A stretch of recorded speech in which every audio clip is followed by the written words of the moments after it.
السلام علیکم ګرانو دوستانو. نن به زه تاسو ته یو ډېر زبردست او د خوشحالۍ خبر درکړم چې د افغانستان رشید خان او مجیب زدران افغانستان ته یوه بایللې لوبه ګټلې ده. که تاسو مور باندې خوشحاله سوي یاستئ دغه ویډیو هم در سره حتما لایک کړئ او لاندې په کامنټ کې رشید خان او مجیب زدران در سره حتما ولیکئ. زه به تاسو ته وایم چې نن نیدرلند سره چې د افغانستان اولنۍ 50 اوریزه لوبه چې کومه ترسره سوله په دغه کې افغانستان صرف 223 رنزه ټارګټ نیدرلند ته ورکړی. حالان کې نیدرلند ټیم ډېر یو ضعیفه ټیم ده. دغه څومره ټیمونه هم چې دي د ټولو کې یعنی آیلینډ هم ضعیفه ټیم دغه نیدرلند ده، خو افغانستان ورباندې صرف 223 رنزه ټارګټ ورکړی ده. دغلته تاسو دعاګانې د افغانستان رشید خان او مجیب زدران ته کوئ چې دغه ټیم یې پرې نه ښوده چې دغه ټارګټ پوره کړي. صحیح ده، دغه ټیم ضعیفه ده، خو د افغانستان لپاره دغه لوبې ډېرې مهمې دي ځکه یو لوبه باندې افغانستان 10 پوینټونه ترلاسه کوي. د افغانستان بیټسمینانو ته کمنګه راستو په دغه کې عثمان غني په 40 رنزه کړي په 50 بالو باندې، یعنی صرف 240 سټرایک ریټ باندې عثمان غني رنزونه کړي دي. دا د عثمان غني خلاف خو زه ځکه یم ځکه زه تاسو ته وایم چې دا ډېره سسته لوبه ترسره کړي.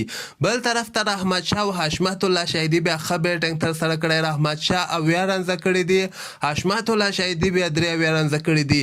نجیب زدران او شاهد الله کمال مکمل ناکامه سوي دي. ګلبدین ایب هم لاندې کې بیا 14 رنزه کړي دي په 18 بالو باندې. رشید خان بیا 15 رنزه کړي دي. خو مطلب په 50 اوریزه لوبه کې دغه ټارګټ ډېر په اسانۍ سره چیز کیږي، خو دغه ټیم هم ضعیف او بل د افغانستان دغه رشید خان او مجیب زدران زه به تاسو ته وایم چې زبردسته بولینګ نندارې ته وړاندې کړی ده.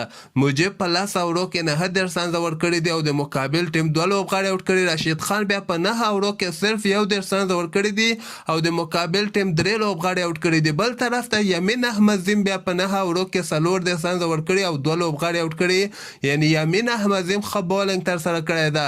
دغه د نیدرلند ټیم 116 پورې دغه رنزونه رسولي او ټول ټیم یې آوټ شوی ده. په 14 رنزو باندې افغانستان دغه مهمه لوبه ګټلې ده.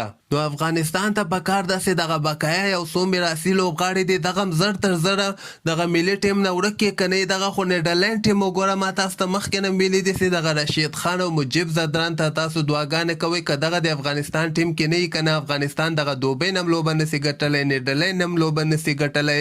د هغه مثال د موږ او تاسو مخکې ده. د رشید خان په زړه پورې بولینګ په وجه باندې دغه نور میراثي لوبغاړي په ټیم کې یعنې ځایونه یې ځای کړي دي او دا بیا مهمه ده. غټ غټ ټیمونو سره خو موږ ځکه لوبه نسو ګټلی چې هلته یعنې هلته تا ته پکار ده چې تا ټیم کې 11 داسې لوبغاړي چې هر یو لوبغاړی خپل ذمهواري پوره کړي. تاسو هم خپل نظر لاندې ما سره په کمنټ کې شریکولی شئ.